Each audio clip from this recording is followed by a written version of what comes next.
Autre chose qui est juste incroyable, c'est les news échos en temps direct.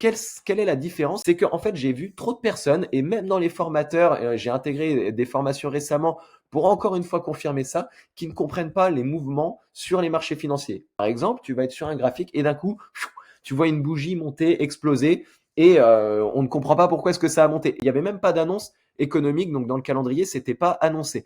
Et certaines personnes, certains formateurs vont essayer de trouver une explication logique, technique pour te montrer qu'ils ont des compétences, alors que la réalité, ça se passe juste d'un point de vue fondamental. Il faut comprendre la finance et c'est peut-être que Trump, il a dit quelque chose, il a annoncé un truc sur Twitter, il a signé quelque... Enfin bref, on s'en fout.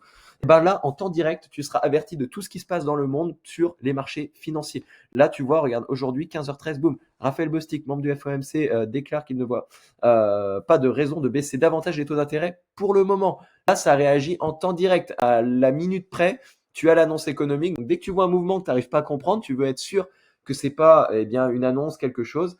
Tu viens ici, en tout cas, tu sauras de quoi il s'agit. Et parfois, tu vois, tu as même des liens que tu peux développer pour approfondir tes recherches. Et ça, c'est trop important d'avoir accès à ça. Moi, je sais que ça a été un game changer pour moi pour comprendre énormément de choses et rester au courant de ce qui se passe dans le monde.